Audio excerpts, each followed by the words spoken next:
C'est-à-dire, en fait, quand tu fais ta blague, qui tu veux faire marrer? Si tu fais une blague sur n'importe quel sujet, qui tu veux faire marrer? Celui qui a le pouvoir ou celui qui subit le pouvoir? Voilà, c'est tout. Après, du coup, non, c'est vrai. Il y a une construction qui est différente. Nous, par exemple, je sais qu'à l'époque, on écrivait même pas nos blagues. On se faisait des blagues entre nous, on disait vas-y, on garde ça, ça nous fait marrer. Et le seul critère, c'était est-ce que nous, on trouve ça drôle. Ouais, voilà, c'est ça. C'était le seul critère qui existait à l'époque. À l'époque, je dis à l'époque, c'était il y a 5 ans. Bah ouais. Peut-on rire de tout? François Rollin nous dit que non, car si on rit de tout, alors quand est-ce qu'on mange? A l'inverse, Pierre Desproges, lui, défendait fermement cette position. Plus sérieusement, est-ce que l'humour est politique ou sociétal? Est-ce que ça peut être une arme de domination?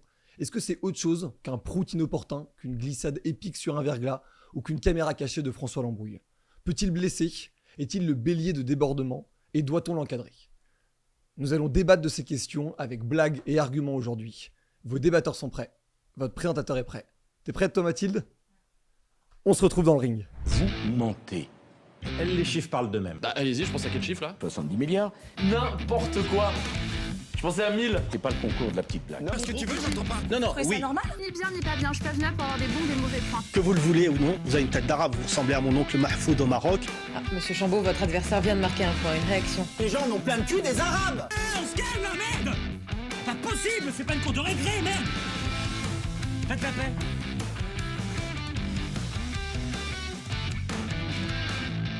Donc, on se retrouve au cœur du débat. Je suis aujourd'hui avec Zatis et Calvin. Ouais. Salut, on est vraiment ravis de vous recevoir. Merci, C'est quand gentil. même toi, Zatis, qui a un peu propulsé l'organisation de ce ring. Je te remercie beaucoup, mais on est ravis de vous accueillir. Avec Vous plaisir. êtes humoriste, vous faites du stand-up, vous faites aussi des vidéos sur les réseaux. Ouais. Et vous avez d'ailleurs un certain succès très grandissant et qui va continuer à mon avis dans ce sens-là. J'espère. Merci. Merci beaucoup. Parce qu'il y a des Arabes qui n'aiment pas les Noirs. Il y a des Noirs qui n'aiment pas les Arabes. Voilà, c'est... Alors qu'on est pareil. Voilà. Qui pense qu'on est pareil, applaudissez s'il vous plaît. Voilà. Merci beaucoup. Il y a une tantine qui n'a pas applaudi, mais bon, c'est pas grave. C'est pas grave. Je suis du coup aussi avec Mathieu et Patrick. Oui. Tous les deux humoristes aussi, stand-uppers. Moi, je suis charcutier dentiste. Ça n'a rien à voir. Entrez.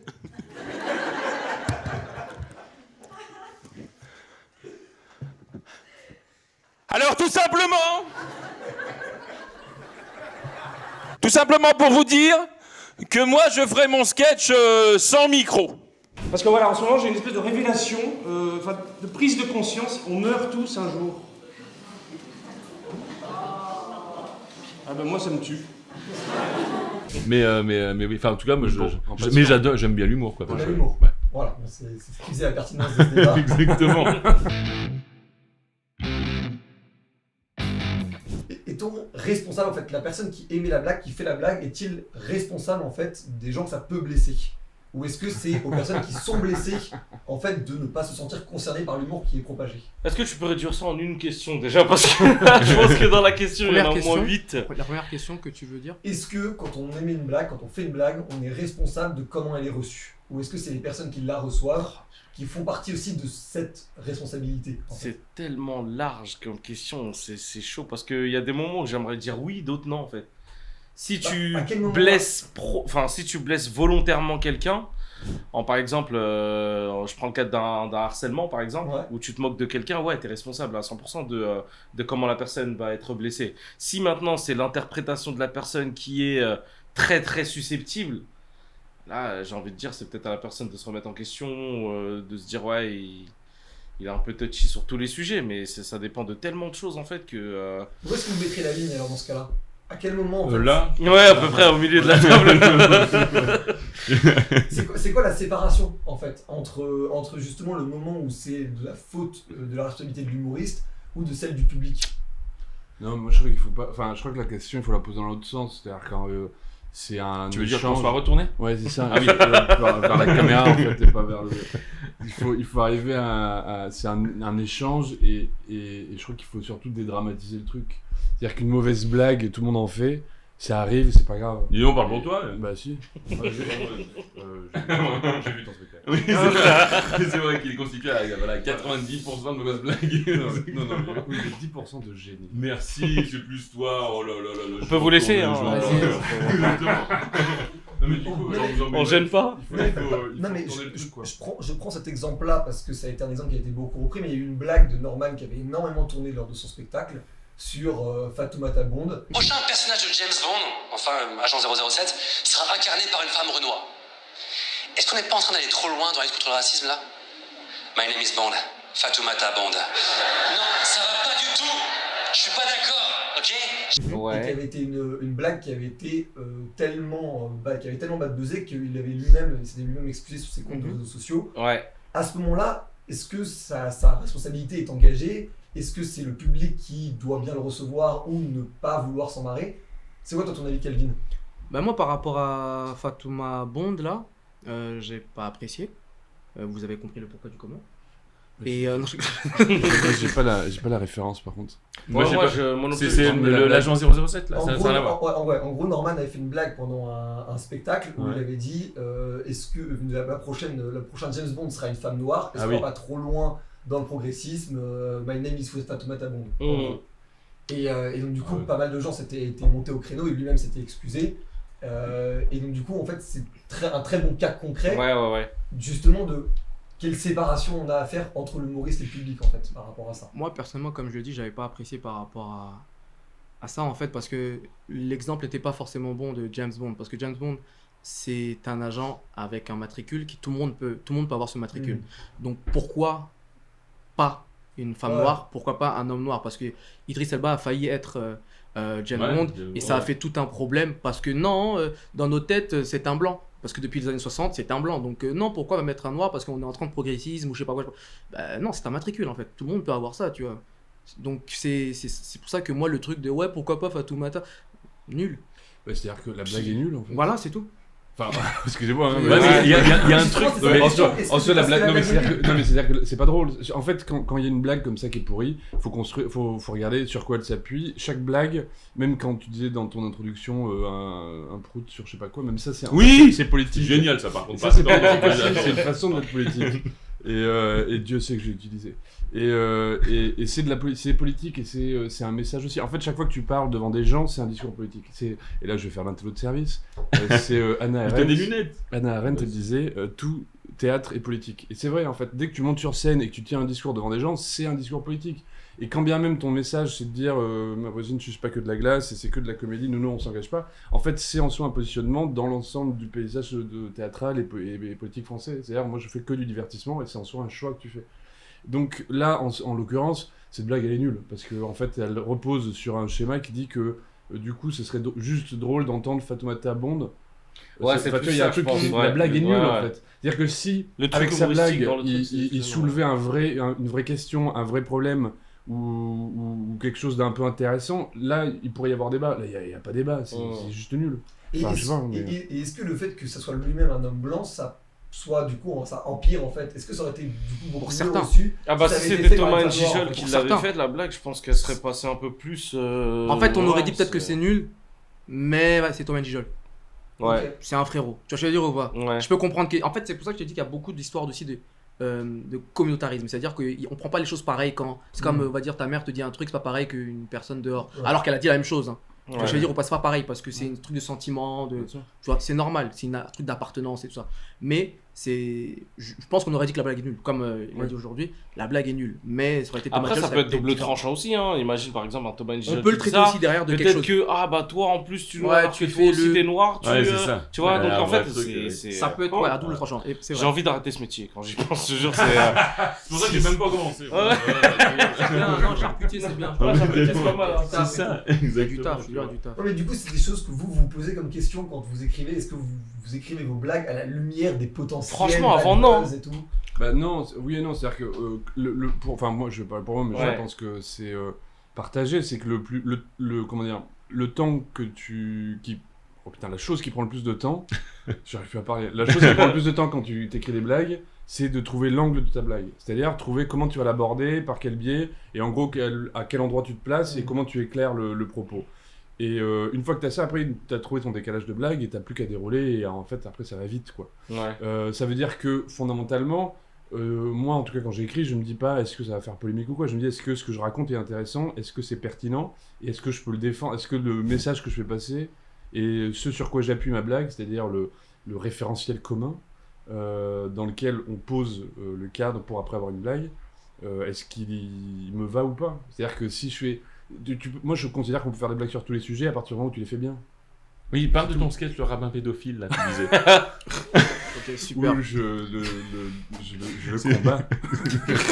Oui, tu combats. Oui, c'est bien ça le problème, Mathieu, tu combats. Toute la saveur de ce sketch, c'est les tenues de catch. Exactement. Enfin, voilà, alors, pour moi, c'est ça chamarré. le truc, c'est comment tu t'abordes une blague et quel personnage tu défends. Franchement, cette question peut tourner de tout. À chaque fois, elle m'énerve. C'est pour ça que j'adore être ici. Parce que je pense que c'est une question de Parce que j'aime merde. être Faut arrêter de énervé. poser aux humoristes. Parce que le problème n'est pas là, c'est à qui tu parles et comment tu parles à ces gens-là. Ouais. Et pour reprendre à l'époque de Dieudonné, quand il y avait eu les premiers prémices des problèmes, j'ai un souvenir, je crois que c'est Bedos qui lui avait dit, réfléchis à qui tu veux voir dans ta salle. Et en fait, c'est ça, pour moi, c'est ça la vraie question, c'est qui tu veux faire marrer. Ouais. C'est-à-dire, en fait, quand tu fais ta blague, qui tu veux faire marrer. Si tu fais une blague sur n'importe quel sujet, qui tu veux faire marrer, celui qui a le pouvoir ou celui qui subit le pouvoir. Voilà, c'est tout. Après, du coup, Non, c'est vrai, c'est vrai. Il y a une construction qui est différente. Nous, par exemple, je sais qu'à l'époque, on écrivait même pas nos blagues. On se faisait des blagues entre nous, on disait vas-y, on garde ça, ça nous fait marrer. Et le seul critère, c'était est-ce que nous, on trouve ça drôle. Ouais, voilà, c'est ça. C'était le seul critère qui existait ça à l'époque. fait marrer, À l'époque, grave. je dis à l'époque, c'était il y a 5 ans. Hein. Ah ouais. Alors, j'imagine même pas à l'ancienne, mais aujourd'hui, c'est vrai qu'on a ce réflexe de se dire il y a peut-être des gens qui vont mal le prendre, ça va peut-être faire bad buzz.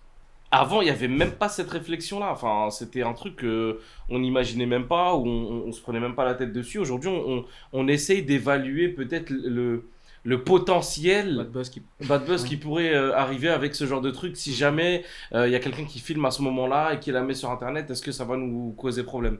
Alors qu'avant, on ne se posait pas cette question-là. C'est ce que j'allais dire sur ce que tu disais sur le fait de à qui tu veux voir dans ta salle. Aujourd'hui, avec les réseaux, ça peut être n'importe qui voit aussi ce qu'il y a dans ta salle. C'est plus la question de qui est-ce que tu ne veux pas blesser maintenant que tu te poses. C'est même plus qui tu veux faire rire dans ta salle, c'est qui tu veux pas heurter. Quelle communauté tu veux pas heurter. Ouais, c'est limite. Nous, c'est une quel lobby tu veux pas te mettre sur le dos. Je réfléchis, nous, c'est plus par rapport à nous, c'est plus par rapport à notre communauté, à nos communautés. Parce que déjà, il y a la communauté des gens qui nous suivent via les réseaux. Ouais. Après, il y a les communautés, du coup, ce qu'on représente, c'est-à-dire les Noirs, il y a les Maghrébins. Donc, il y a pas mal de communautés à, entre guillemets, faire plaisir. Parce que là, maintenant, en fait, un humoriste, maintenant, il fait plaisir. Il ne fait pas ce qui, lui, il a envie, maintenant, j'ai l'impression. Il y a maintenant qu'est-ce qui va faire rire, ce qui est bien pour les gens, est-ce que je vais pas blesser. Oui. Ah oui, non, c'est relou, ouais. Oui, parce qu'on est dans une box maintenant. On perd l'authenticité du gars, quoi, qui vient, qui est naturel, alors qui qu'il y a de la place pour tout le monde. Hein. Il y a trop de calculs. Enfin, moi, j'ai halluciné quand j'ai vu certains humoristes il y a 15 ans avant ou 10 ans avant. Je me sais pas du tout le même. Je suis allé en boîte hier. Ils avaient fait un lâcher de salope. C'était de l'élevage, dis donc. Ah bah attends, vous connaissez mon côté sportif, hein, moi j'ai même pas sorti le fusil de l'étui. Hein. Oh bah j'ai tout de suite vu que c'était de l'élevage. Hein. Attends, tu t'approchais d'elle, elle se sauvait pas. Elle restait là. Elle voyait même pas qu'elle allait se faire tirer. Et t'entends quelqu'un qui me dit... j'entends quelqu'un qui me dit, oui, mais il a cherché son personnage. Ah, donc c'est un personnage. Enfin, je comprends qu'il y ait des personnes qui ont des personnages, etc. Mais j'ai l'impression qu'il n'y a plus trop cet humoriste qui est juste lui-même et qui fait du lui sur scène. Il fait soit il interprète, donc c'est soit un interprète du coup, parce qu'il interprète ce qu'on lui a écrit, ou soit il trouve enfin je sais pas, mais j'ai l'impression qu'il n'y a plus trop l'authenticité qu'il y avait avant, où le mec, si t'es drôle, tu montes, tu fais ton texte et puis voilà quoi. Ouais, le vrai one-man show quoi. Ouais, mais moi je crois que ça n'a jamais existé ça. Alors peut-être. Moi je pense que ça a toujours été aussi loin que Coluche, il n'était pas lui-même, c'était un personnage. Ouais, des proches, c'est un personnage. Ouais, bien sûr. Aussi loin que tu peux remonter en fait, et même aujourd'hui, et je suis convaincu que des Blanche Gardin, des Thomas Gijol, en fait ils ont des personnages. Des Patrick Balkany, c'est un personnage. C'est pas un humoriste à la base. Éric Zemmour aussi. Ah oui, super bon. J'ai pas envie de parler de mon père. En fait, après, c'est comment tu présentes le truc et comment tu construis une image. Ouais. Mais en fait, il y a un point de bascule, à mon avis, qui est je vais dans un sens, je propose un personnage, je propose une vision des choses cohérente, construite, pour faire passer ce que j'ai envie de faire passer, pour faire passer mes délires. Et le moment où tu bascules dans ça marche, donc je vais faire ça. Ouais. Oui. Et pour moi, c'est ça qui est chiant. Moi, j'ai aucun problème avec les personnes. Paul Mirabel, par exemple, moi je l'ai vu bosser, je l'ai vu en plateau, des fois se reprendre, et sur une demi-seconde, tu vous dis. Ah, c'est en plus fait, lui, ouais. Le masque est tombé. Ouais, le masque est tombé, Ouais. et tu dis putain, et moi j'ai trouvé ça hyper fort du coup. Ouais, bien Je sûr. me dis putain, mais respect, parce que ça veut dire que c'est un mec qui bosse de ouf, Ouais. qui bosse sa tenue, qui bosse sa Sa voix, qui posture, bosse tout, ouais, quoi, bien tu sûr. vois. Salam les Roya. Récemment, j'avais rendez-vous avec une fille. On devait se voir à 20h. Moi, j'étais stressé, donc je suis arrivé un petit peu en avance, vers 14h30. Et tout s'est bien passé, sauf qu'à un moment de la soirée, il y a quelqu'un qui s'est approché de moi et qui m'a dit, très énervé, toi, donne-moi ton téléphone. Et moi, on m'a toujours appris que l'humour, c'était la meilleure arme pour se défendre, donc j'ai tenté un truc. J'ai répondu 06. Mais après, moi, pour pas te couper la Oui, parole, oui. même si je l'ai fait. Non, parce que les gens, ils aiment bien Et je dire ça. respecte. Ils Ouais, Je respecte. Voilà, c'est un Je débat respecte. sur le respect. Voilà, écoutez-moi. En fait, moi, ce que je dis, c'est qu'on est plus dans un délire de. Il y a beaucoup de gens qui se ressemblent. Ouais. Parce que maintenant, ils sont sur le truc de ça marche, je Ouais. fais pareil. Ouais, c'est vrai. Et il y a Oui, c'est beaucoup ça. de mimétisme Oui, maintenant. Ah, je vais faire ce que lui il fait parce que Oui, ça bien marche, sûr. donc je trouve un producteur, je vais faire des tournées. Et du coup, Ouais. il y a un peu. Moi, je trouve ça dans le truc du stand-up, vraiment stand-up. C'est-à-dire que tout le Ouais. monde a Oui, bien les sûr, mêmes bien sûr. mimiques, que ce soit dans les voix, dans les mots, tu vois, dans le lexique. Ils ont.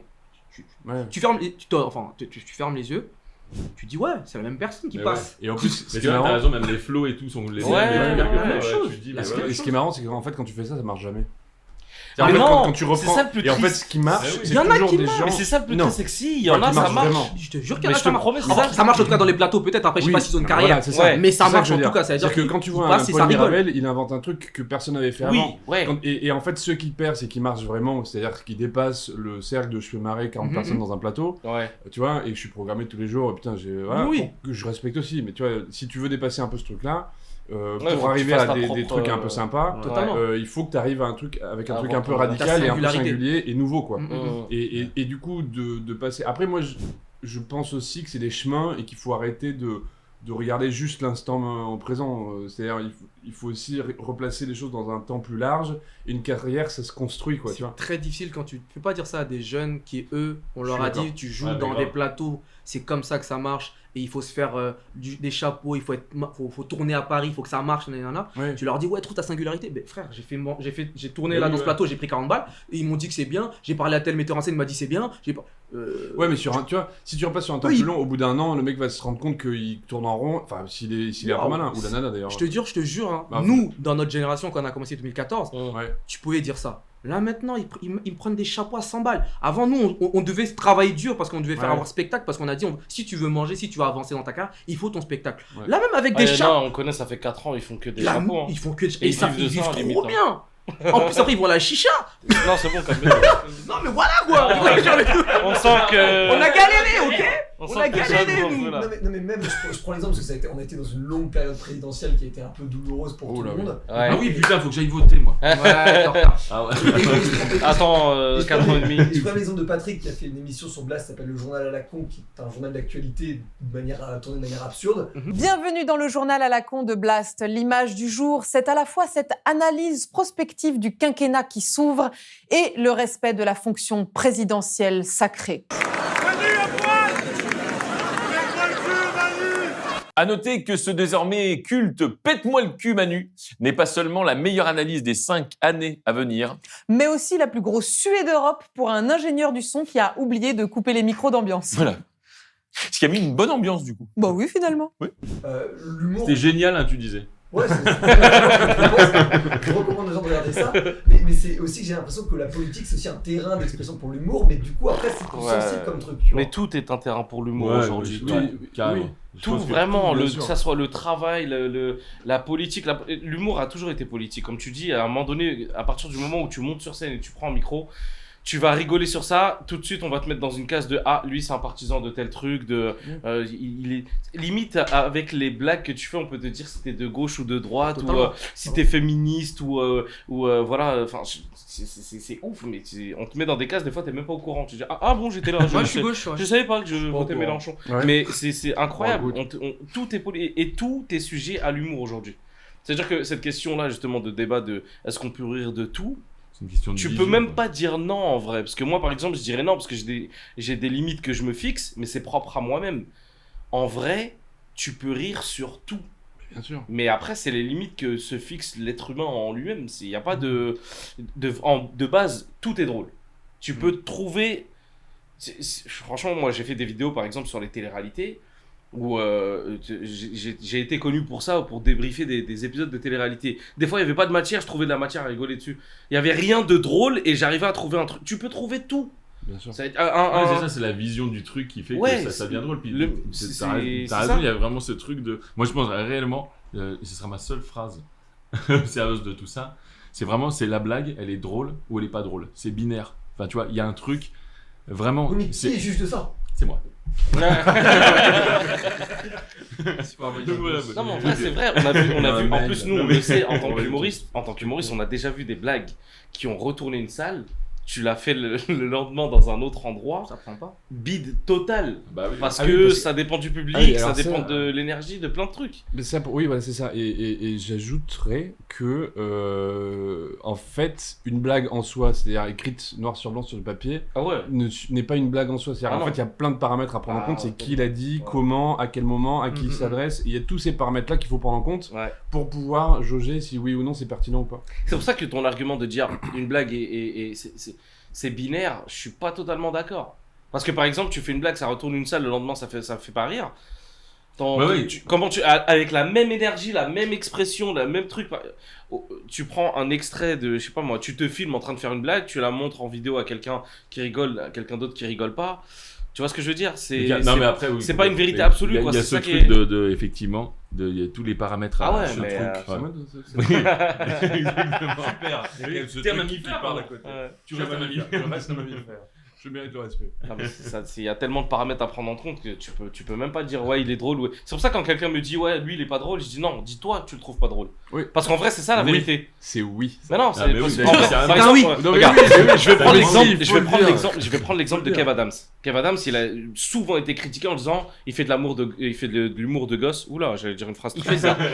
J'allais dire une phrase très bizarre. Je ne le connais pas. J'allais faire une phrase très bizarre. Non mais après on peut rire de tout donc ça va. Là c'est le tout. Non mais c'est vrai qu'on dit qu'il fait de l'humour pour enfants, etc. Il y en a plein qui disent ouais il est pas drôle, etc. Mais il y en a plein qui le trouvent pas drôle. Et c'est vrai que quand tu regardes sa carrière, je suis désolé, respect à lui.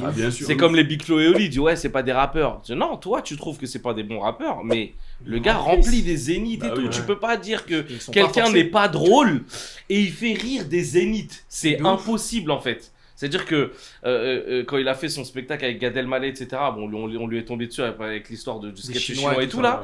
Pour toi, sushi, chinois, japonais, c'est la même chose, c'est le même délire. Non, ça, c'est accent chinois. Okay. Japonais, c'est plus. Ok.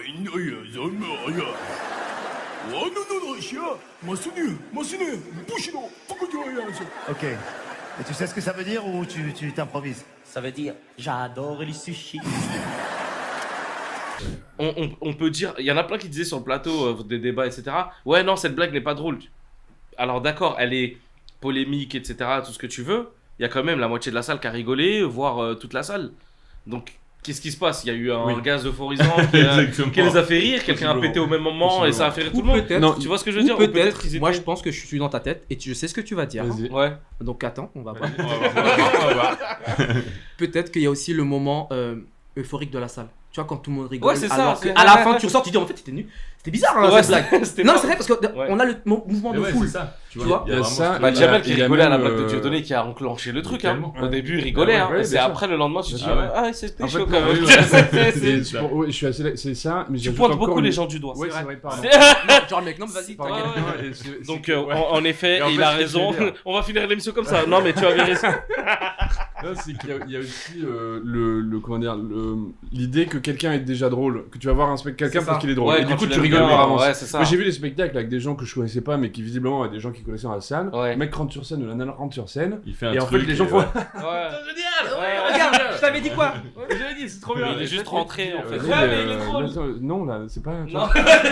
Mais parce que t'es conditionné et tout, et tu viens voir le truc. Quand c'est quelqu'un, on sait parce qu'il y a une énergie dans la maison. Il a pas encore sa bouche. D'ailleurs, il y a un truc hyper intéressant. Moi, j'ai regardé le spectacle de Gad Elmaleh sur Netflix. Tu connais ces gens qui veulent t'expliquer comment la maison était avant? Incroyable ce qu'on a fait là. C'est la cuisine était de l'autre côté. C'est fou, non? Non. qui est en American anglais Dream. et qui est en anglais et en français. Ouais. J'ai regardé, je suis en français, j'ai trouvé ça très moyen et j'ai pas beaucoup rigolé. Ouais. J'ai regardé après en anglais, donc le même spectacle avec les mêmes vannes exactement, et là je me suis marré de ouf. Sérieux? Ouais. Mais il parlait en anglais ou il parlait en anglais. Ah ouais, d'accord. Et parce qu'en fait, quand il est en Angleterre, aux États-Unis, personne ne le connaît là-bas. Et du coup, il est obligé de se battre pour défendre ses vannes. oui, et là, d'un coup, tu dis putain, mais le mec, il est très fort en fait. Ouais, très très fort. Alors que quand il arrive au Canada où tout le monde le connaît, Un c'est peu une conquis. rosta, si t'es un conquis, il met un pied sur la tête, putain, génie! Ouais. Génial! En plus là-bas, ouais. Et du coup, là, et en fait, derrière, il défend pas ses vannes parce qu'en fait, il parle comme ça, déjà les gens se marrent. Et en fait, c'est ça aussi, ce qu'on parlait du spectacle avec Kev Adams. Et en fait, des fois, tu fais une blague de merde, mais les gens sont euphorisés par le public, par l'ambiance et tout machin d'une part. Et en plus, ils ont un a priori positif sur toi comme le mec drôle ou la nana drôle. Bah, du coup, oui, ta vanne est très moyenne, en fait, elle passe facile. Mais c'est surtout que son public a grandi avec lui. Oui, donc c'est ça en aussi. plus, il y a la bienveillance. Oui, c'est ça, tu t'accroches. Et puis ça crée vraiment des fans aussi. C'est des vrais fans. On l'a oublié, c'est que. C'est bizarre, lui. Pardon. Je suis le présentateur. Ah oui, d'accord, ok, ouais, c'est Ah vrai. oui, quelle histoire. Faut boire des cafés. Vous apportez ça de suite. Non, oui, c'est vrai qu'il a des vrais fans. C'est vrai qu'il a une vraie base fan. Bien sûr. Il y a beaucoup d'humoristes, et j'ai remarqué même que beaucoup de gens qui étaient beaucoup plus politisés pour le coup étaient allés même vers l'humour pour convaincre des gens en fait d'être dans des logiques plus politiques. Je prends les exemples d'Usul ou de Papacito, mais qui sont des gens qui ont aussi créé des communautés politiques par l'humour en fait. Et donc les trucs qui tournent le plus sur TikTok ou sur ce genre de trucs sont en fait des blagues. C'est totalement politisé, mais c'est des blagues en fait. Et donc, du coup, je me pose la question, est-ce qu'on n'essaye pas aussi de rendre on prenait l'exemple de Kev Adams, c'est de la blague sur les Asiatiques. Est-ce qu'on n'essaye pas aussi de rendre les humoristes parfois trop politisés alors que eux veulent s'en détacher quoi? Après Non, ça je pense pas. Bah, il y en a qui peuvent se faire manipuler et servir de ça. On voit dans des émissions certaines fois. Il y a des humoristes qui sont utilisés comme sniper entre guillemets, on leur donne une ligne éditoriale, aujourd'hui on reçoit tel invité politique, fait des blagues sur lui. Donc lui par exemple il est totalement utilisé pour rendre le sujet un peu moins chiant et faire des blagues là-dessus. Après c'est à chacun d'accepter ce qu'il vaut pas. T'as des humoristes qui sont réputés pour leur côté fort en politique. Je prends l'exemple d'Haroun. Haroun qui a fait un spectacle entier sur les présidentielles de 2017 je crois. C'était clairement politique et il nous a fait marrer. Moi j'ai rigolé pendant 1 heure sur son spectacle et t'en as d'autres c'est pas leur spécialité. Et chacun son domaine en fait. Il y en a qui sont forts là-dessus. Après moi je trouve drôle ceux qui sont absolument pas forts là-dessus mais qui veulent se lancer parce que entre guillemets ça marche. Mais tu vois, ils se cassent la gueule, c'est très drôle. Mais oui c'est ça. Ça marche, bah allez viens on fait ça. Ou alors il y a l'émission qui te dit on est intéressé parce que t'es très drôle, on aimerait bien te truc et ils se mangent. C'est très dangereux hein. Ouais ils se cassent la gueule parce qu'en fait non c'est ok il y a de l'argent, ok c'est la télé, ok on te propose un truc, t'es médiatisé, mais non en fait on le voit souvent ça dans les radios, tu sais les chroniqueurs qui sont sur des radios et ils passent à la trappe les mecs parce qu'ils cherchent des humoristes et ils se disent je vais me lancer dedans mais en fait non. Mais ils font que ça. Ouais c'est ça. Et il y en a qui se grillent les ailes hein, tu vois ça peut niquer une carrière. Et il y a eu un truc aussi du monde médiatique de vouloir mettre de l'humour. Mais exactement. En fait c'est devenu une espèce de produit de consommation. C'est ça. Il faut produire de la vanne, il faut en plus faire de la vanne gratos sur les réseaux sociaux, sur machin, et passer son temps à écrire, à être drôle. Mais cadeau, c'est pour vous, c'est cadeau. Mais ça tue le métier. C'est un boulot. Ouais c'est ça. En fait voilà. Mais parce qu'il y a le choix. Il y a une époque où je me souviens, il y a 4-5 ans, où à la rentrée en septembre, tout le monde disait moi je vais faire des chroniques ici, moi je vais faire des chroniques ici. Et il y avait, je sais plus qui faisait des chroniques sur des chaînes info en continu. Enfin, il y a un monde qui disait, mais c'est. C'est devenu la mode à un moment donné, mais ça tue le métier. Parce que le mec, au lieu de se concentrer sur faire un spectacle et faire rire, le mec il se dit je vais faire une chronique et je fais plus de spectacle quoi. Il y a des mecs, c'est des humoristes, mais ça y est. Mais pourquoi pas après si ça peut remplir des salles en fait de radios. Mais après tu te bloques dans une case aussi. Si tu restes trop longtemps là-bas, c'est là où il faut replacer dans un temps plus long, et en fait c'est des étapes, tu vois. Moi j'ai des potes qui font des chroniques régulièrement, qui du coup jouent beaucoup moins, qui font ça, qui savent très bien qu'ils vont faire ça 2-3 ans pour monter en notoriété aussi, pour l'exercice parce que ça les éclate, et qui au bout de 2-3 ans ça va les saouler, et du coup vont revenir à la scène, vont faire un nouveau spectacle, vont faire autre chose. Et mais est-ce que le public qui va venir le voir va pas être en mode fais-moi rire à la radio? Bien sûr. Ah oui, si, il y a ce truc. Tu vois ce que je veux dire? C'est Vincent Dodène qui avait très très très mal vécu son Avignon parce que les gens venaient voir ce qu'il faisait dans les chroniques, et lui il avait un spectacle radicalement différent qui était génial. Radicalement différent et que les gens étaient hostiles. C'est exactement ça. Et il en a souffert. C'est pour ça que ça peut tuer une carrière, le gars. De partout. Ça dépend vraiment ce que tu fais comme chronique. Oui, non, elle est bien. Non, mais si c'est une chronique qui est orientée vers un truc que toi t'as pas l'habitude de faire, mais il s'avère que t'es bon là-dedans, talent et après tu fais un spectacle comme il dit qui est totalement opposé à ce que tu fais, ça te tue ta carrière parce qu'au final après t'es enfermé dans cette case-là de dire bah je vais faire ce qui marche ou ce que veulent les gens. Du coup tu deviens un esclave de ton public quoi. Moi ça fait 4 ans que je fais des chroniques sur la chaîne Ikidia et là je fais la tournée de tous les PMU. Et je joue au tiercé avec tout le monde là. Ça c'est cool. Ça c'est cool. J'ai failli rigoler, après je me suis dit attends ça se trouve il est sérieux, je vais pas me foutre de sa gueule maintenant. Donc là je suis une chaîne. Mais en même temps c'est le contact du public sur les mêmes verticales que sur la chaîne en fait. Oui, exactement. C'est totalement faux. C'est faux. C'est totalement faux. Oui, attends, tu dors. Je sais pas pourquoi pas. Ramenez-lui un café. Là c'était pour rebondir sur ce qu'on disait qu'effectivement maintenant il y a des humoristes de partout et tu vois il y a ce qu'on appelle ça fera une respiration dans l'émission. Mais ça c'est une respiration, mais c'est normal, c'était une mode insupportable à un moment donné, tu voyais des humoristes sur toutes les chaînes, sur toutes les radios, tu dis mais purée les gars laissez les gens venir au théâtre quoi. Et surtout ils voulaient faire de l'humour sur tout et des fois c'était pas du tout le moment ou le format. Évidemment il y a un truc qui s'inverse comme tu fais les chroniques régulièrement tu te dis il faut que je sois drôle sur tel sujet d'actu parce qu'on m'attend là-dessus. Mais c'est horrible. Et du coup c'est comme sur Twitter alors putain moi je suis beaucoup trop souvent. Et en fait on rigole bien sur Twitter. Tu sens qu'en fait les comptes marrants étiquetés marrants cherchent tous la vanne qui va faire un top tweet.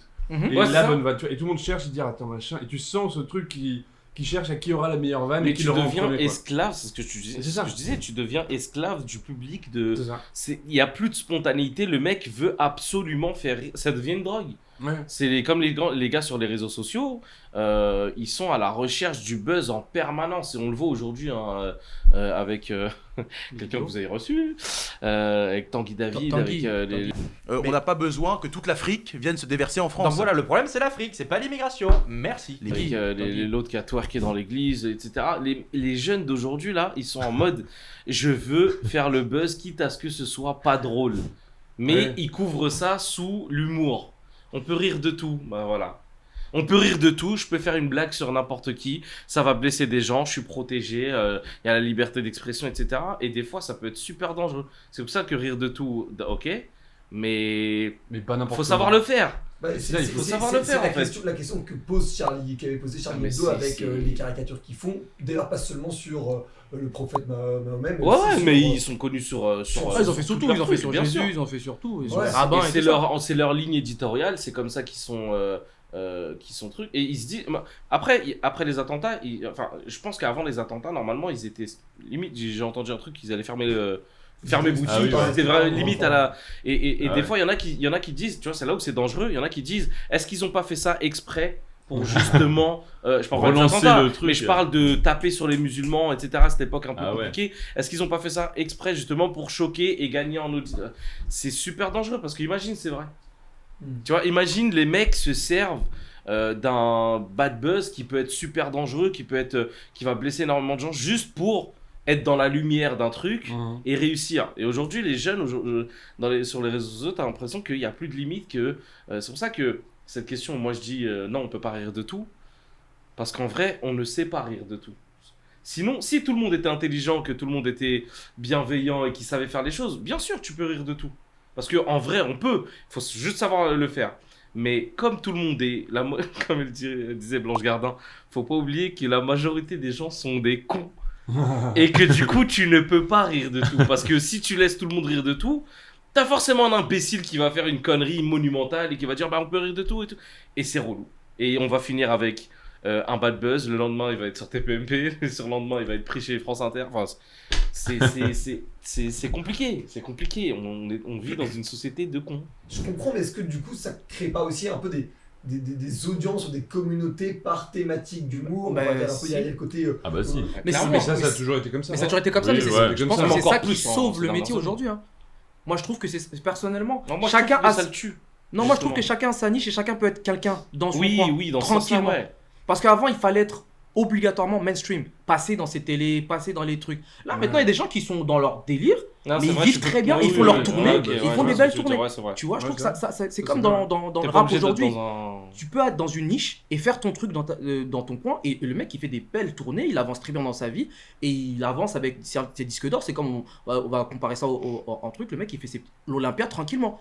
Et tu l'as pas forcément vu sur VTEP, tu l'as pas forcément vu, mais il avance dans son truc. Donc il a ses niches, il a son petit moment. Oui, et en fait, je crois que c'est aussi une histoire d'absolu. C'est-à-dire qu'il n'y a rien d'absolu dans ce milieu, et même dans la vie globalement. C'est-à-dire qu'il n'y a pas de vanne qui fera rire absolument tout le monde, il n'y a pas de sujet absolument intouchable, il n'y a pas de. Voilà, il n'y a pas d'absolu. Et tout le monde, et d'un côté les humoristes et de l'autre le public, les humoristes veulent faire des vannes pour absolument tout le monde et ne comprennent pas forcément que en fait ce truc-là va choquer tel gens. Ce que tu peux faire, pourquoi pas, ça peut être, ça fait partie de la vie aussi de choquer des gens.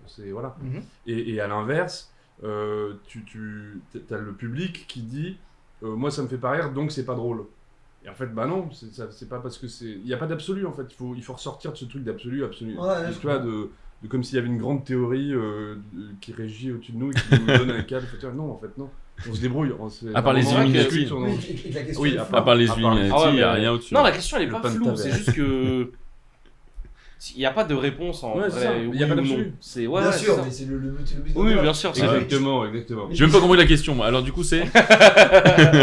Mais du coup, j'ai l'impression quand même aussi que plus on avance aussi, plus tout ce qui est mainstream devient un peu aseptisé, gentil, très consensuel en fait. Normal, c'est pour tout le monde. Ce qu'il disait, c'est que. Non, mais c'est vrai qu'avant, il n'y avait pas de réseaux sociaux. Tu pouvais pas, entre guillemets, te faire connaître si t'étais pas. Si tu passais pas à la télé. Donc si t'étais pas bankable et que t'étais pas présentable à la télé ou quoi. Maintenant, aujourd'hui, c'est vrai que tu peux faire rire à partir de. Tu fais une vidéo TikTok, ça se trouve dans 2 ans, tu vas faire un spectacle, tu vois. Mais dans 3 ans, tu feras plus rien. Ouais, voilà, exactement. Donc en vrai, tu peux réussir comme ne pas réussir. Mais c'est vrai que, par exemple, l'humour français est connu dans le monde, je sais pas si je me trompe, mais pour être vulgaire aussi, tu vois. Et on te disait limite, t'es pas un humoriste français, c'était pas vulgaire. C'était entre guillemets à l'époque, c'était la marque de fabrique, c'était Bigard, t'avais Coluche, t'avais des humoristes qui arrivaient à ne pas être vulgaires en étant drôles, mais c'était super rare. Et t'avais des humoristes qui limite peut-être se forçaient à être vulgaires pour rentrer dans le moule. Aujourd'hui, tu peux faire de tout, c'est-à-dire que tu peux sortir carrément des codes et créer ton propre truc. Par exemple, on parlait du rap tout à l'heure. T'as un mec comme MHD, la musique qu'il faisait, personne ne la faisait avant. Pareil dans l'humour, t'as des mecs comme Paul Mirabel qui n'existaient pas avant et qui ont créé leur propre personnage. Et à l'époque, c'est vrai que c'était... J'ai pas envie de dire impossible, mais plus compliqué. Aujourd'hui, t'as beaucoup de moyens, t'as les plateaux d'humoristes, t'as les vidéos sur les réseaux sociaux. À l'époque, si... T'étais pas festival d'humour et tout. Voilà, à l'époque, si par exemple tu faisais pas Avignon, bah t'étais pas les grands quoi. Tu veux faire une tournée, tu vas pas à Avignon, tu faisais pas de Drucker, t'étais pas, tu vois ce que je veux dire, c'était compliqué. Aujourd'hui si, ça y est, tu peux. Mais est-ce que des fois c'est ça, et c'est vrai les trucs de niche et tout, c'est vrai que quelquefois tu vois quand on va en tournée et tout, on le voit tu vois de partout où tu dis que tu vois pas tu connais pas l'affiche d'un mec et tu dis bah ouais là c'est 3 jours complets lui alors que tu ne l'as jamais vu, tu ne le connais pas, t'as jamais entendu parler. C'est vraiment ce truc, tu vois. Nous, c'est pareil, nous, quand on va dans des. Nous, c'est encore pire, on est influenceurs en plus de ça. Ça veut dire que des fois, les gens prennent des photos avec nous dans la rue, c'est qui et les gens nous regardent bizarre, tu vois. Et quand on va dans des festivals très. Festivals. C'est festivals, on dit ? Ouais. J'adore faire cette blague. Des festivals très pro où il y a, on va dire, les anciens, tu vois, les gens connus, voilà quoi, les anciens qui sont là depuis un moment. Et que nous, on arrive, qu'on est les petits jeunes. Et qui nous, en fait, on nous regarde en mode. Vous avez fait quoi dans votre vie T'as fait Arthur, t'as fait Drucker, toi pour passer ici là. Qui êtes-vous, tu vois? Reviens, on fait la queue. Quand on nous voit comme ça, ils se disent mais et nous on est juste. Et là, bon, il y en a qui vont soit nous dire c'est la nouvelle génération, soit dire c'est les gens des vidéos là, tu vois. Genre c'est youtubeurs là. Ils font de la pub. C'est les gens de YouTube. Ils font de la pub, ils collabent. C'est les gens d'internet. Oh putain, cette phrase elle me fait trop. Vous voyez un mépris par rapport à ça? Il y en a, ouais. Avant. T'as des anciens humoristes qui sont très jaloux de la nouvelle génération qui n'ont peut-être pas trimé de la même manière qu'eux, mais peut-être autant qu'eux. Oui, mais trimé comment? Non, c'est ça en fait. C'est juste pas de la même manière. Mais nous, c'est pareil. Parce que nous aussi, quand on voit les autres aussi, qui, comme je te dis, qui n'ont pas galérer comme nous on a galéré en faisant des chichas samedi à Bobigny. Eux, dans 20 ans, ils seront là à la table et diront ouais, et nous on a galère beaucoup plus que ceux d'avant. Non, mais tu sais, après, c'est chacun sa forme de galère. Chacun sa génération aussi. Évidemment. C'est vrai que nous, on peut dire qu'on a eu de la chance par rapport à d'autres qui, s'ils ne passaient pas en télé ou en radio, c'était impossible de remplir une salle.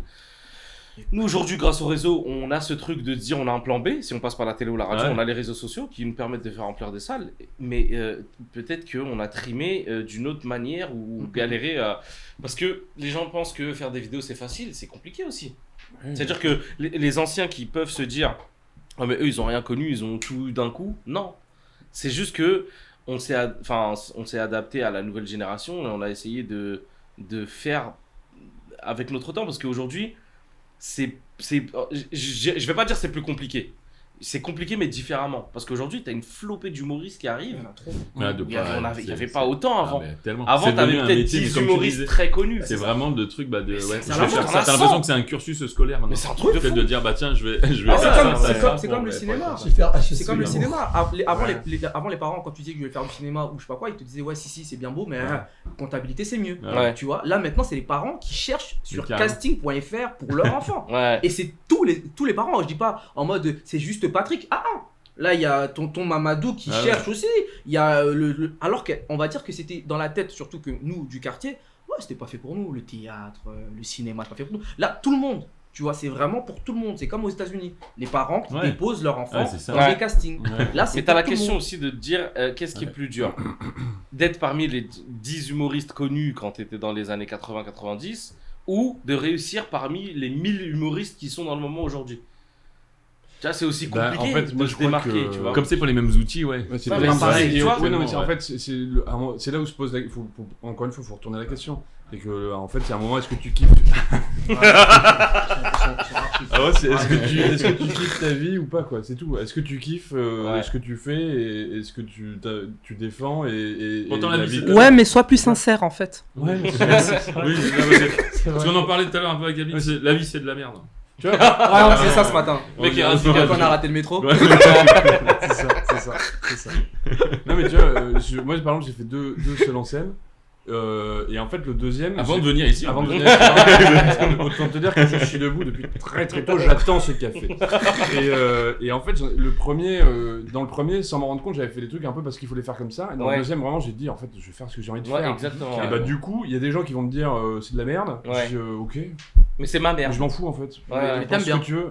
Moi ça m'éclate et je sais que ça plaît à des gens donc je m'en fous de ton avis carrément. C'est pas grave, j'entends et c'est pas grave, tu vois. Mais après, et plus t'es sincère avec ce que tu fais et que tu défends ce que t'as envie de défendre, même si c'est complètement en dehors du cadre, et là pour le coup, moi je suis quand même bien décalé, même si t'es droit dans tes bottes et que ou dans tes baskets, ça marche aussi. Ah oui. Putain, personne ne porte de bottes. Sauf quand il pleut et qu'on est en Normandie. Et encore. Ça vient tout le temps. Droit dans tes. Mais du coup voilà, en fait si t'es droit dans tes sandalettes, tu as des petites sandalettes. Oui c'est vrai. Ah et l'autre c'est une espadrille. C'est une espadrille. Ah non c'est une jambe de bois. C'est même pas ta jambe, c'est la jambe. Regarde. C'est la jambe de cette place. On a changé la jambe. C'est le pied de la table. Et du coup, non, mais voilà, si tu kiffes ce que tu fais, si tu kiffes ta vie, moi je suis intermittent, je fais des spectacles, je fais mes spectacles, mon solo, je fais d'autres trucs dans des trous, avec des pièces, machin.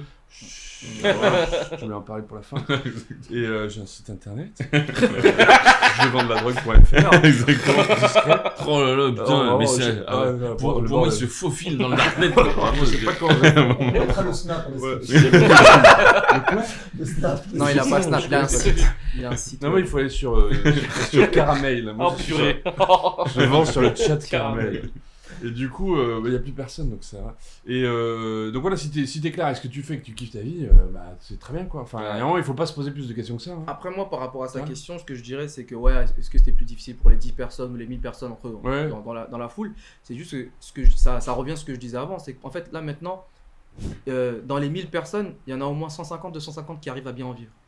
Chose qui, avant, dans les 10, c'était 10 parmi.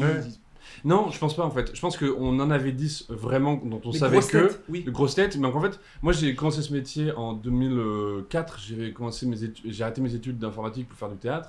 Et j'ai arrêté parce que je me suis rendu compte que j'étais à Montpellier à l'époque et que je connaissais plein de gens qui étaient intermittents, qui vivaient très bien de leur boulot et que personne ne connaissait. Mais parce qu'en fait, ils faisaient leur spectacle, ils faisaient des trucs. Ok, donc là je vais redire la chose. Là il y a 200, dans les 1000, il y en a au moins 200 qui sont aussi connus que les 10. Vos chiffres sont faux, monsieur. Vos chiffres sont faux. La source. J'ai pas les c'est marrant parce qu'en fait on est face à face comme si on n'était pas d'accord alors que globalement on est quand même assez d'accord. Mais regarde, tu te rappelles ce que je t'ai dit sur Instagram? Quand on s'est parlé, je t'ai dit, moi ça va être compliqué de me mettre quelqu'un qui va être en tort parce que même s'il va dire je suis pas d'accord, je dirais ouais, je suis d'accord avec toi. C'est vrai, mais en fait, non mais sur ce débat-là, c'est comme la question de est-ce que les 1000 ou est-ce que les 10 là, il y a pas de réponse. Il y a pas de oui ou non, c'est compliqué. T'as des personnes qui vont être radicales en disant on peut rire de tout et il faut blesser pour faire rire, c'est pas grave. Non, t'en as d'autres qui vont dire moi je ne peux pas faire rire en blessant quelqu'un. Tu vois, t'as plein d'opinions différentes et il n'y en a aucune qui est mieux que l'autre ou quoi, ou peut-être selon ta vision des choses, peut-être qui vont être un peu plus appropriées ou quoi, mais t'as 100 versions différentes des personnes qui vont te dire oui ou non. Donc en vrai, c'est super compliqué de répondre à cette question-là. Globalement, on peut rire de tout. Pour moi, je fais ma conclusion, voilà. Je fais la conclusion, j'en ai marre parce qu'à un moment, j'ai un café qui m'attend. Il doit être froid depuis. C'est que je pense qu'on peut rire de tout, mais pas n'importe comment, et qu'il faut savoir qui on veut faire rigoler. Voilà. Totalement. Okay. Du coup, Patrick. Oui. Bonjour. Bah écoute, moi je pense que de toute façon, l'important c'est les 3 points. Oui. Vraiment.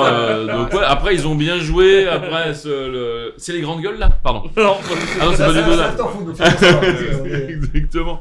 Non mais c'est vrai comme le disait Audrey. Mathieu. Il est en plein.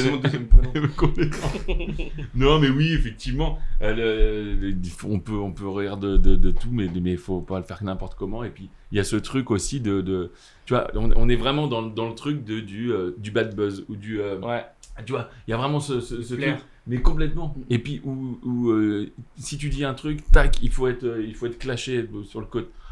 T'as envie de dire mais venez, on rigole et puis on voit, on fait nos affaires. Après je sais pas bien où je vais avec cette phrase. C'est vrai. Alors je sais vraiment pas, mais je crois que c'est vers la 86 Boulogne. Après il y a les bois de Boulogne, il y a tout droit. C'est bien de faner aussi des fois. Ouais. Non mais tu vois, enfin tu vois il faut arrêter avec des proches aussi. Il faut arrêter de citer les proches à chaque fois. C'est qui ? En fait, faut arrêter. C'est que j'ai jamais vu un truc de des proches quand il dit on peut rire de tout mais pas avec n'importe qui. C'est une masterclass. Ah ok. Et que en fait on peut rire de tout mais pas avec n'importe qui. Alors déjà il faut arrêter de croire que ça veut dire que ah bah toi tu rigoles pas mes blagues du coup dégage parce que t'es un connard. En fait c'est pas ça. Il dit ça parce qu'il a Jean-Marie Le Pen en face et qu'il dit moi quand j'ai un facho en face de moi j'ai pas très envie de faire des blagues. C'est ça qu'il dit. Et donc il faut arrêter de détourner son propos et pour moi ça revient d'ailleurs. Voilà, ça dépend qui tu veux faire rire encore une fois. C'est tout. Ben, je pense que nous, quand on nous pose la question à Zatis et moi, c'est nous, on a un spectacle assez familial, on aime rire avec tout le monde. Donc, du coup, pour notre spectacle, c'est vraiment on rit avec tout le monde à des sujets ouverts, mais pas de tout. Voilà, pas touchy. Moi, je sais qu'il y a des trucs que je vais pas pouvoir en rire. Parce qu'on a envie de faire rire nos parents aussi. Nous, c'est ça aussi. Ouais, il y a des sujets pour moi, je me dis, ouais, non, là, j'irai pas sur ce terrain-là. Peut-être parce que je le maîtrise pas, ou plutôt parce que je me dirais, moi, ça me fait pas rire. Oui. Moi, je trouve que ça me fait pas rire, donc je le ferai pas. Et ça va pas dans le spectacle. Mais c'est pas pour autant que je vais dire aux gens, non, le faites pas, personne doit le faire. Chacun fait ce qu'il veut. Il y en a qui peuvent le faire très bien et ça pourrait me faire rire, mais moi, il y a des trucs que je dirais, non, moi, chacun fait ce sujet-là me fait pas rire. On essaie de gérer notre carrière, donc on a aussi pas envie d'avoir des bad buzz pour rien non plus. Tu vois, parce qu'on sait que ça peut être touchy, que ça peut être trop compliqué. On laisse ça pour quelqu'un qui peut assumer les bad buzz. Et les menaces de mort. Nous, on a envie de vivre, quoi. Parce que nous, on remenace de mort. C'est ça, en fait. C'est un peu sûr. Menace remenace, et après, il y a plus de spectacle, il y a que de la bagarre. Tu prends de l'énergie que pour ça, après. On pourrait jouer à Fresnes, tu vois, à la prison. Ouais, mais apparemment, la salle, elle est petite. Ouais, voilà. Oui, c'est ça. On est habitué à jouer dans on a besoin d'espace. Ouais, plus d'espace. Pour acheter des tickets là-bas, c'est un peu compliqué. C'est bizarre, et on joue toujours avec les mêmes personnes tout le temps. C'est chiant. Pour une public. Ouais, public très fermé. Et ils menacent. C'est vraiment un cercle très fermé. Ouais, ils sont très fermés, ils menacent. C'est fermé. En mode, toi, je reconnais ta cellule et tout. Ah, c'est nul. Ah, tiens, il y a aussi un autre truc qu'on n'a pas dit. c'est que... Kylian Mbappé va-t-il rester au PSG? Alors non, c'est que en fait, le public croit des fois que parce qu'ils ont acheté un billet, on doit faire un spectacle rien que pour eux. Ouais. Que le spectacle est pour eux. En fait, non. Quand les gens viennent voir un spectacle, ils viennent découvrir un truc et après, ça leur plaît pas, ils reviendront pas. C'est pas un problème. C'est comme à un moment, quand tu vas au musée, tu vas pas voir des tableaux en disant non, ça c'est mal fait. En fait, c'est pas. Oui, repeindre, c'est pas fait comme ça pas bien. Et à un moment, nous, c'est pareil. C'est pas parce que humoriste, c'est pas moins artiste que les autres artistes. Totalement. C'est un moment, il faut aussi dire, il faut arrêter que les gens croient. Que le public puisse croive. On peut. Croiver que voilà que on est un distributeur de blagues faites pour eux sur mesure. Mais nous c'est plus dur parce que nous on vient des réseaux sociaux, donc du coup les gens ils sont dans le truc de tu nous fais rire ça sur les réseaux, on vient donc vas-y continue. Nous c'est encore pire, les réseaux sociaux c'est gratuit et ils veulent que tu c'est pas drôle mais c'est un abonnement Netflix que t'as payé pour non je like pas, bah dégage. Moi on m'a envoyé ce message avant-hier. Parce que fais des vidéos sur ça, moi. Il y a une personne qui m'envoie une blague. La blague n'était pas bonne. Et j'ai dit, j'ai pas compris. Elle m'a dit, bah t'es humoriste. Voilà, merci beaucoup. C'était tout et pour c'est moi. sur ce beau message d'espoir qu'on va aller et d'amour ensemble dans le local à poubelle. Effectivement, on va prendre ce délicieux café qu'on sait tous. Ah oui, quelle histoire. Bah oui, il est 16h. Voilà, c'est un goûter maintenant. Et se donner la mort directement après. Merci beaucoup les en amis. live sur Twitch. Et décidez pas à vous abonner. Décidez qui va mourir. Tapez 4. Dans les Envoyez un SMS avec 30 centimes coadditionnels. Merci beaucoup de nous avoir suivis. Évidemment, commentez, likez, abonnez. Enfin, vous connaissez la chanson, c'est ce qui nous aide le plus à faire connaître notre travail. Merci. Suivez ces 4 brillants humoristes qui ont tous des spectacles, des chroniques, des réseaux. Et on vous mettra évidemment tous les liens en description. Merci beaucoup de nous avoir suivis. C'était Valorant. Ciao. Cette émission du Crayon est maintenant terminée. Je compte sur vous pour vous abonner, pour liker la vidéo, pour nous donner aussi votre avis en commentaire. C'est très important de savoir ce que vous en pensez. N'hésitez pas à débattre, évidemment dans le respect. On se retrouve très bientôt pour de nouvelles vidéos. C'était Valorant. Ciao.